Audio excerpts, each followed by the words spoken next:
We recently did a video that already involved the Soulrender, but I think it was pretty fair to say that the Soulrender was better than its competition in that video, right? Now, today, we're bringing this puppy back because, frankly, I just like using the Soulrender, so anytime I can get a video with it, I like to. But we're going to be putting it up with the Breath of the Dying, which I also really do think is a very top-tier assault rifle in the game. Once again, we are in a situation to where we have both a vanilla weapon and a DLC-based weapon. Both are pretty strong in their own right. Both, like, their main perks are very, very good. The Breath of the Dying's main perk is that whenever you kill enemies, they send out a bit of a toxic orb, a bunch of toxic orbs, and a nice, decent explosions, and pretty massive damage, for sure.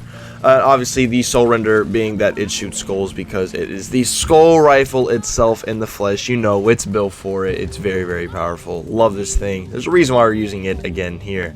Now, anyone that's been watching the channel for a decent amount of time, they would know that we like the Breath of the Dying here. I've done quite some videos on this thing back in the gap, especially when this thing got a major buff.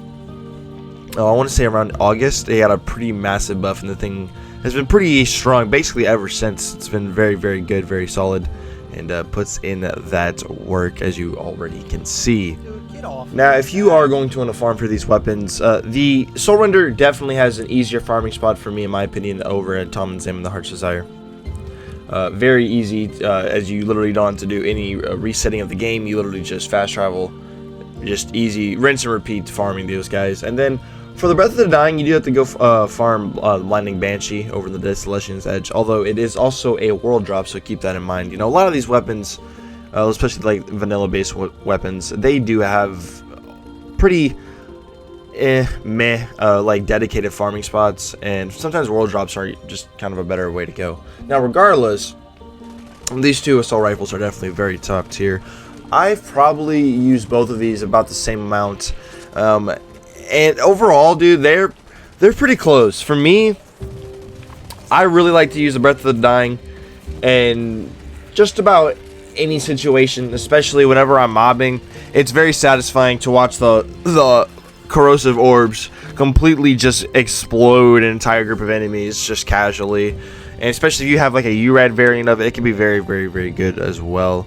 Now, I do want to point out that we are using a Consecutive version of the Breath of the Dying. Consecutive is just so good. Obviously, run that with the Pearl, and then we are using URAD with the Soulrender because, you know, the URAD is going to be going to everything, including the skulls that our Soulrender shoots out, just making even more use of the damage. I feel like this is a situation where your URAD is going to be way more effective than your Consecutive consistently will be, especially if you are running the Pearl with that. You'll be good for the most part, anyways. One area where the Soulrender is going to be a little bit stronger than the Breath of the Dying is the fact that the Breath of the Dying is obviously locked into corrosive. Now, for the most part, that's really not the biggest deal, especially because a lot of the harder, you know, bosses, you know, raid bosses, takedown bosses in the game, they all have armor, and a lot of it, you know, especially in the Guardian takedown, you know, both the main bosses have two massive health bars of just armor, and then, you know what I'm saying, then he gets the shock. Obviously, Wotan is just pure armor. Hemovorus has a big fat armor bar before you get to its actual, you know, health bar. So, you know, being locked into corrosive really isn't all that bad in the thick of things, if you think about it. You know what I'm saying? Versus if it's locked into like fire, that can be a little bit more annoying.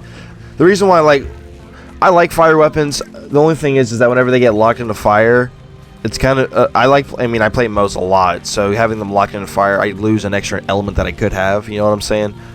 That's just my opinion on it, but with corrosive, it works totally good, for sure. Especially with short fuse, bro. Oh, dude, or Gorillas in the Mist. That Breath of the Dying Gorillas, dude, any of these assault rifles and Gorillas in the Mist is going to absolutely shred. We need to do a video with a Monarch soon. Now that I think about it. Anyways, we're digressing. Depending on your situation, and if you have, you know, DLC 2, and if you don't have DLC 2, obviously, if you have DLC 2, you should 100% make sure that you have a Soulrender at all times. Having a good Soulrender is just going to be very good for you in any situation. It's just such a workhorse weapon. It does so much damage. It's very casual about it. The skulls do so much work, and if you can get a URED variant of it, you'll be good to go. Now, obviously, if you do not have DLC 2, and you're hunting for a Breath of the Dying, I would say go for consec kits over the URED. The URED can sometimes be a little finicky with the actual orbs of the Breath of the Dying whenever you actually kill enemies. So consec kits is going to be a little bit more consistent. Now, at the end of the day, I do got to pick one over the other, and I am going to have to give this one just a slight nod to that Soulrender, man. The Breath of the Dying, in my opinion, is definitely better than the Chaos, but I feel like the Soulrender is still better just because the skulls do so much work. They're so strong, very, very good, and you love to see it. Obviously, the Breath of the Dying is obviously really, really good, but I just feel like the Soulrender might be just a tier above it, step ahead. It's very, very good. Other than that, though, guys, please feel free to let me know your opinions on these weapons down below. I want to know. What do you like better, Soulrender, Breath of the Dying? If you have the DLC, obviously you can let me know. If you don't, let me know your opinions on the Breath of the Dying or your favorite assault rifle in general.